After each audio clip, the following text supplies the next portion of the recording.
Good morning and a warm greeting from Antonio Carbonelli, Brescia, Italy. Last month we saw what the major expenditure of states are. Today, let's try to ask us who is responsible for today's public debts?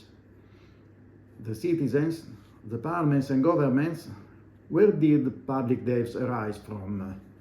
As I show at point 371 of my book Rethinking Economics, in the US, Krugman sees that after the Second World War, liabilities accumulated to face the cost of war are largely absorbed thanks to economic growth.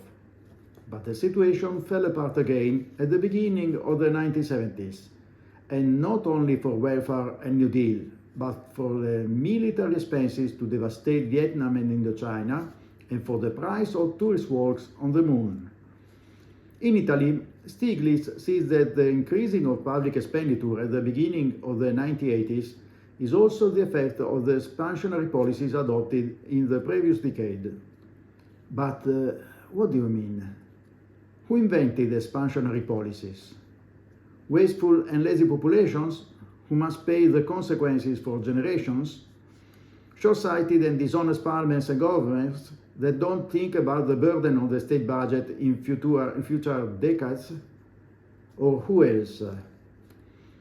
Let's put the question in another way. Who was there to advise parliaments and governments? And based on which economist theories? Think of Italian Nobel Prize Modigliani, an alleged supporter of Keynes. In his mind, accumulation of public debt becomes an issue only with Reagan in power in the US. In Italy, in the 1970s and 1980s, he minimizes it, saying that it was largely due to inflation. And the other post-Keynesians have been advocating for decades what Hayek calls super-simplified Keynesianism, made up only of expenditure policies. This is one of the few things I agree with Hayek on. Therefore, even the Italian public debt is an economist's fault, not of Keynes, but of the super-simplified Keynesianism of the post-war period. So, who must pay for it? And after such a squandering, how can we get out?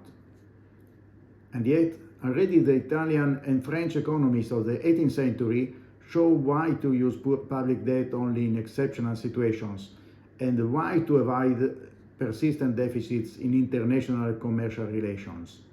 It is very easy to avoid the subjugation of states.